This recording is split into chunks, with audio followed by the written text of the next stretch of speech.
কোনো মানুষ আপনার প্রেমে পড়ে কেন? আপনি কি কখনো ভেবে দেখেছেন কিছু মানুষ কেন এত গভীরভাবে, প্রায় অপ্রতিরোধ্যভাবে আপনার প্রতি আকৃষ্ট হয়? এটা কি সত্যি আপনার ব্যক্তিত্ব, আপনার চেহারা, আপনার আকর্ষণের কারণে, নাকি তার থেকেও গভীর, অপ্রতিরোধ্য, অদৃশ্য কোনো কিছু টান কাজ করছে?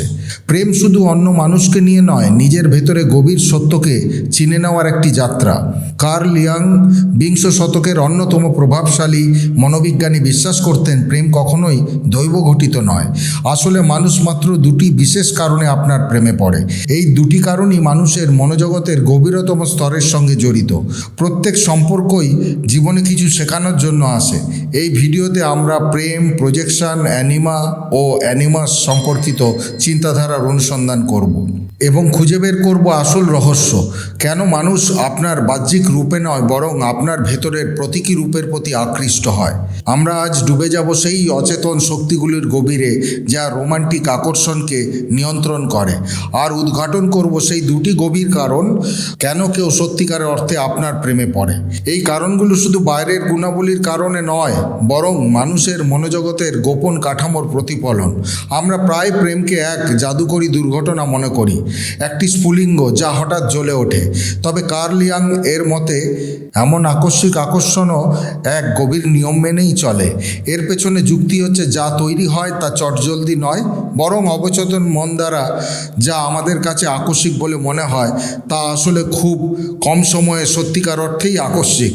এই আকর্ষণ দৃশ্যমান হলেও কিন্তু এর পেছনে কাজ করে অদৃশ্য শক্তিগুলো। এই শক্তিগুলো গঠিত হয় বছরের পর বছর জমে থাকা অভিজ্ঞতা, না বলা আবেগ আর অপূর্ণ চাহিদা থেকে। প্রতিটি তাৎক্ষণিক সংযোগের পেছনে একটি কাঠামো আছে। এটি একটি নীরব মনস্তাত্ত্বিক স্থাপত্য যা আমাদের নির্দিষ্ট কিছু মানুষের প্রতি টানে, অন্যদের প্রতি নয়। এই পর্যায়ে ইয়াং প্রজেকশন বা মানুষ পর্যবেক্ষণ ধারণাটি উপস্থাপন করেন। আমাদের প্রত্যেকের ভেতরে কিছু গোপন চিত্র আছে। সেগুলো হচ্ছে আমাদের পূর্বের রূপ, বর্তমানের অভাব ও ভবিষ্যতের আকাঙ্ক্ষা। এই চিত্রগুলো অনেক সময় আমরা দমন করি, অস্বীকার করি অথবা ভুলে যাই, কিন্তু এরা মুছে যায় না। এরা অপেক্ষা করে আর নিজেদের প্রকাশ করে অন্য কারুর মাধ্যমে। যখন আমরা এমন কাউকে দেখি যার মধ্যে এই চিত্রগুলোর প্রতিফলন পায়, তখন আমরা তার প্রতি গভীরভাবে আকৃষ্ট হই। এটার জন্য এক রহস্যময় অনুভূতি, এমনকি জাদুকরের মতো মনে হতে শুরু করে। কিন্তু আমরা যে ব্যক্তিকে দেখছি আসলে সে নয়, সে হলো আমাদের নিজের একখণ্ড প্রতিচ্ছবি যা তার মাধ্যমে প্রকাশ পাচ্ছে। একজন মানুষ কল্পনা করেন যে তার পুরো জীবন জুড়ে সংবেদন ছিল, তবে আবেগ প্রকাশে ভীত ছিল। হয়তো সে ছিল খুবই সংযত, সংরক্ষিত ও সাবধান। যখন তার চেয়ে একজন সাহসী, স্পষ্টভাষী এবং মুক্ত মানুষকে দেখে, তখন সে গভীরভাবে মোহিত হয়। এই মহৌষধি প্রশংসার নয়, এটি এক প্রকারের অনুরণন। সেই ব্যক্তি তার ভেতরে ঘুমিয়ে থাকা একটি সম্ভাবনাকে জাগিয়ে তোলে, সেই সম্ভাবনা যা বহু বছর ধরে দমন করা ছিল। এই আকর্ষণ বাস্তব, কিন্তু এর প্রকৃত চালিকা শক্তি হলো অবচেতন মন, যা বিকাশের জন্য তার প্রয়োজন। এর বিপরীত দিকও একই সত্য কাজ করে। কেউ আপনার প্রেমে পড়ে যেতে পারে শুধুমাত্র আপনার বাজে গুণের কারণে নয়, বরং আপনি এমন কিছু প্রতিনিধিত্ব করেন যা তার জীবনে অনুপস্থিত এক গুণ, একটি বৈশিষ্ট্য, একটি আবেগময় সুর যার খোঁজ সে অবচেতনভাবে বহুদিন ধরে করে চলেছে। আপনি হয়ে ওঠেন সেই অনুপস্থিত টুকরোটা। আপনি তার নিজের এমনই একটি দিকের জীবন্ত প্রতীক্ষা যা এখনও সে গড়ে তুলতে পারেনি। প্রথম কারণ, আপনি এমন কিছু প্রতিনিধিত্ব করেন যা তার মধ্যে নেই। এটা শুধু বিপরীত গুণাবলীর আকর্ষণ নয়, বরং বিপরীত গুণাবলী সবসময় আমাদের মধ্যে যা অনুপস্থিত তা প্রকাশ করে। একজন যুক্তিবাদী মানুষ হয়তো গভীর আবেগপ্রবণ একজনের প্রতি আকৃষ্ট হতে পারেন। একজন অন্তর্মুখী পড়তে পারেন এক বহির্মুখীর প্রেমে। সুশৃঙ্খল সত্তা আকৃষ্ট হতে পারে এক বিশৃঙ্খল সত্তার প্রতি।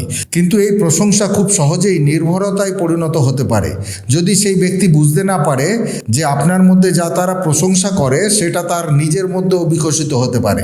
তখন সে আপনার প্রতি আকর্ষণ বোধ করবে, প্রকৃত ভালোবাসা থেকে নয়, বরং অবচেতন প্রয়োজনের কারণে। আর যখন সেই প্রয়োজন বদলে যাবে, অথবা যখন আপনার মানবিক দুর্বলতা তাদের বানানো নিখুঁত ছবিকে নষ্ট করবে, তখন সেই আকর্ষণ হঠাৎ করে মিলিয়ে যেতে পারে। এটাই প্রজেকশনের বিপদ। এটা এক ধরনের সংযোগের ভ্রান্ত ধারণা তৈরি করে যা বাস্তবতা ও সত্যতার সামনে টিকতে পারে না। আর যখন সেই ভ্রান্তির পর্দা ছিঁড়ে যায় তখন তার উপরে দাঁড়ানো প্রেমটা ধসে পড়ে। কার্ল ইয়াং শুধু প্রজেকশনেই থেমেছিলেন না, তিনি তার ধারণাকে আরও গভীরে নিয়ে গিয়েছিলেন অ্যানিমা এবং অ্যানিমাসের ধারণার মাধ্যমে। এগুলো হলো নারী ও পুরুষের প্রতীকী অবচেতন চিত্র যা মানুষের মনোজগতের গভীরে বাস করে। ইয়াং বিশ্বাস করতেন প্রতিটি পুরুষের ভেতরে এক অবচেতন নারী সত্তা থাকে, সেটাই তার অ্যানিমা, আর প্রতিটি নারীর ভেতরে থাকে এক অবচেতন পুরুষ সত্তা, সেটাই তার অ্যানিমাস।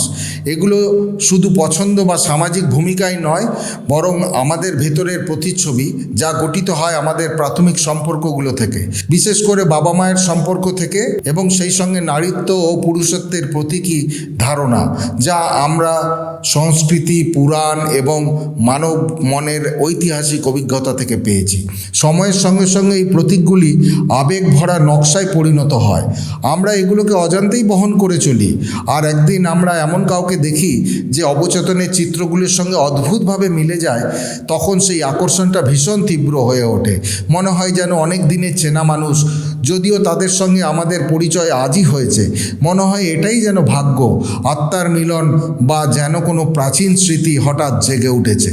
কিন্তু কার্ল ইয়াং সতর্ক করেছিলেন, এটা ভাগ্য নয়, এটা আত্মার পূর্ব নির্ধারিত মিল নয়, এটা হলো আমাদের নিজের মনের ভেতরের নকশা অন্য এক মানুষের মধ্যে দেখে ফেলে। প্রেম কি আপনার জীবনে কখনো এমন কিছু জাগিয়ে তুলেছে যা আপনি আগে জানতেনই না? কমেন্ট করে জানাবেন আপনার সেই অভিজ্ঞতা। চলুন এবার জেনে নিই কি সেই দ্বিতীয় কারণ। আপনি সেই শক্তিশালী অবচেতন চিত্রটিকে জাগিয়ে তোলেন যা তারা অনেক দিন ধরে মনের ভেতরে বহন করে চলেছে। আপনি তাদের বহন করা চিত্রের মতো দেখতে নাও হতে পারেন, আপনার আচরণও আলাদা হতে পারে, কিন্তু আপনার সত্তার ভেতরে এমন কিছু আছে যা তাদের মনের ভেতরের ছকে নিখুঁতভাবে খাপে খাপে মিলে যায়। আপনি সেই অভ্যন্তরীণ ছাঁচকে সক্রিয় করে তোলেন, আর সেই কারণেই সম্পর্কটা এত তীব্র লাগে, এত তাড়াতাড়ি ঘটে। এটি যুক্তিহীন মনে হয়, কিন্তু গভীরভাবে সত্য যে এটা আপনার বিষয় নয়, বরং আপনি তাদের মনের ভেতরের প্রতীকে পরিণত হয়েছেন। এটাই মূল কথা। কিন্তু এখানেই বিপদ।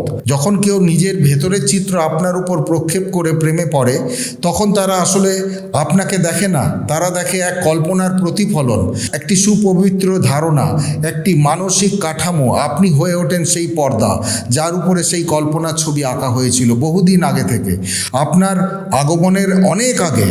আর যখন আপনার আসল রূপ প্রকাশ পায়, আপনার ভুল, আপনার দ্বিধা, আপনার মানবিক অসঙ্গতি, তখন সেই কল্পনা ভেঙে পড়ে। যা এক সময় দেবত্বের মতো মনে হতো তা এখন বিকর হয়ে ওঠে, যা এক সময় নিখুঁত ছিল তা এখন জটিল মনে হয়। সংঘাত শুরু হয়, হতাশা আসে, ভ্রান্তির দেওয়াল সত্যের ভারে চুরমার হয়ে যায়। এই কারণেই অনেক তীব্র প্রেমের সম্পর্ক শুরু হয় আনন্দে, কিন্তু শেষ হয় বিশৃঙ্খলায়। কারণ সম্পর্কটা পারস্পরিক বোঝাপড়ার উপরে নয়, বরং অবচেতন মনের একটি পুরনো নাটকের দৃশ্যপটের উপর দাঁড়িয়েছিল। এক অবচেতন চিত্র নিজেকে বাস্তব জগতে খেলিয়ে নিচ্ছিল, কিন্তু কেউই চিরকাল একই প্রতীকের ভার বইতে পারে না। আমি সত্যিই আশা করি আপনি বুঝতে পারছেন প্রজেকশন কিভাবে কাজ করে। কার্ল ইয়াং কখনোই এটিকে ব্যর্থতা মনে করতেন না, বরং তিনি বিশ্বাস করতেন এটি আমাদের বিকাশের একটি অপরিহার্য অংশ। ভালোবাসা শুধু আবেগের অভিজ্ঞতা নয়, এটি এক রূপান্তরের হাতিয়ার।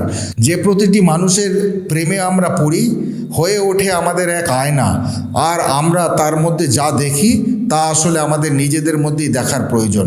কেউ কেউ আমাদের লুকিয়ে থাকার সম্ভাবনাকে প্রতিফলিত করে, আবার কেউ কেউ আমাদের গভীরতম ভয়ের মুখোমুখি করায়। কেউ আমাদের সৃষ্টি সত্তাকে জাগিয়ে তোলে, আবার কেউ আমাদের ভেতরের নিরাপত্তাহীনতাকে সামনে আনে। কিন্তু এদের সবার কাজ একটাই, মানসিক বিকাশের গতিকে ত্বরান্বিত করা। এই যাত্রার নামই হলো ইন্ডিভিজুয়েশন, অর্থাৎ পূর্ণাঙ্গ সত্তার দিকে এগিয়ে যাওয়া। যখন কেউ আপনার প্রেমে পড়ে, তারা ভাবতে পারে আপনার ভেতরে কোনো জাদুকরী কিছু দেখেছে সে, আর সত্যিই তারা তা দেখেছেন, কিন্তু সেই জাদুটা আপনার ভেতরে নয়, তা লুকিয়ে আছে আপনি তাদের ভেতরে যে জাগিয়ে তোলেন তাতে। আপনি শুধু একজন মানুষই নন, আপনি এক প্রতীক, একটি মোড় ঘোরানোর মুহূর্ত, এক মানসিক ডাকপত্র। আর বিপরীত দিকে একই সত্য কাজ করে। আপনি যাদের প্রেমে পড়েন, বিশেষ করে যারা আপনাকে নাড়িয়ে দেয়, বদলে দেয় অথবা আপনার হৃদয় ভেঙে দেয়, তারা কখনোই জীবনে হঠাৎ করে আসে না, বরং তারা আপনার অভ্যন্তরীণ বিকাশের অনুঘটক। কেউ আসে আপনার ভেতরে ঘুমিয়ে থাকা কিছু জাগাতে, কেউ আসে এমন কিছু শেখাতে যা আপনি বারবার এড়িয়ে চলেছেন, আর কেউ আসে শুধু আপনার নিজের প্রতিফলন দেখাতে, তা বিকৃত হোক বা স্পষ্ট। সবই নির্ভর করে আপনি কতটা প্রস্তুত সেটা দেখার জন্য। এইসব সম্পর্কের সবগুলোই যে দীর্ঘস্থায়ী হবে এমনটা নয়। কিছু সম্পর্ক আসে শুধু আপনার জীবনকে নাড়িয়ে দিতে, কিছু আসে পুরনো অভ্যাসের শৃঙ্খল ভাঙতে। ইয়ং এই ধরনের সাক্ষাৎকে বলতেন সিঙ্ক্রোনিস্টিক ইভেন্ট, যেগুলোর পেছনে কোনো যৌক্তিক সংযোগ না থাকলেও তাদের মানে একটা থাকে গভীরভাবে। কোনো মানুষ আপনার জীবনে ঠিক সময় মতো আসে আর আপনার মধ্যে জাগিয়ে তোলে তীব্র আবেগ, তখন সেটা কাকতালীয় নাও হতে পারে। আপনার অবচেতন ও তার অবচেতন প্রস্তুত ছিল, আর সেই সাক্ষাৎই ছিল ইঙ্গিত যে পরিবর্তন ইতিমধ্যেই শুরু হয়ে গেছে। এগুলো কোনো ভুল ছিল না, কষ্টদায়ক হলেও নয়, যারা আপনাকে দাগা দিয়ে গেছে তারাও নয়। তাহলে মানুষ আপনার প্রেমে পড়ে কেন? কারণ আপনি হয় এমন কিছু প্রতিফলিত করেন যা তারা মরিয়া হয়ে খুঁজছে, অথবা আপনি এমন কিছু জাগিয়ে তোলেন যা তারা বহু আগেই ভুলে গেছে। এই দুই ক্ষেত্রেই প্রেম আসলে আপনার জন্য নয়, এটা আত্মার নিজেকে বিকশিত করার এক প্রচেষ্টা। একই সত্য আপনার ক্ষেত্রেও প্রযোজ্য। আপনি এমন মানুষের প্রেমে পড়েন যারা আপনার হারিয়ে যাওয়া দিকগুলো প্রতিফলিত করে, যারা আপনার ভেতরে চিত্রগুলোর সঙ্গে মিলে যায়, যারা জেনে হোক বা না জেনে আপনার পরবর্তী মানসিক বিকাশের অধ্যায়ের চাবিকাঠি হয়ে ওঠে।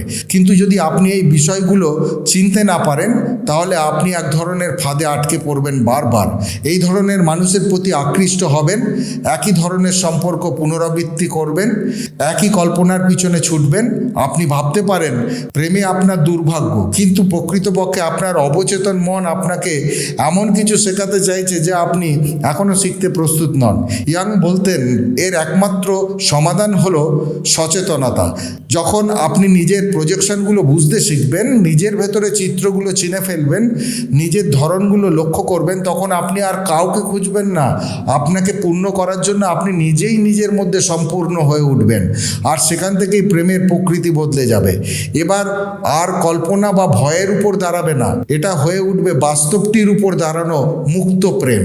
কারণ শেষমেশ গভীরতম ভালোবাসার মানে নিখুঁত মানুষকে খুঁজে পাওয়া নয়, এর মানে হলো নিজের সেই দিকগুলো জাগিয়ে তোলা যেগুলো এতদিন অবহেলিত ছিল, অপেক্ষায় ছিল। আপনি শুধু অন্যের প্রেমে পড়বেন না, আপনি নিজের সেই রূপের প্রেমেও পড়ুন যে রূপই তারা আপনার মধ্যে খুঁজে পেতে চেয়েছিল। ইয়াংয়ের চোখে প্রেমকে বুঝতে পারলে সব পরিষ্কার হয়ে যায়। এটা কখনোই শুধুমাত্র অন্য কাউকে নিয়ে নয়, এটা সবসময় নিজেকেই ফিরে পাওয়ার এক যাত্রা। তাহলে পরের বার যখন কেউ আপনার প্রেমে পড়বে অথবা আপনি কারোর প্রতি গভীর টান অনুভব করবেন, তবে নিজেকে প্রশ্ন করুন সেই মুহূর্তে আত্মার কোন অংশটি আপনার জেগে উঠেছে। বন্ধুরা, পুরাণ নাও ইউটিউব চ্যানেলের এই ভিডিওটি আপনাকে সমৃদ্ধ করলে আপনার মতামত কমেন্টে অবশ্যই জানাবেন। আপনাদের একটি কমেন্ট ও লাইক এই ধরনের বাস্তব ভিডিও বানাতে আমাদের অনুপ্রেরণা যোগায়। আর হ্যাঁ, আপনি নিজেরও সেই রূপের প্রেমে পড়ুন যে রূপই তারা আপনার মধ্যে খুঁজে পেতে চেয়েছিল। আজ ভিডিও এখানে শেষ করলাম। সকলে ভালো থাকুন, সুস্থ থাকুন। দেখা হবে পরের ভিডিওতে। জয় শ্রীকৃষ্ণ। রাধে রাধে।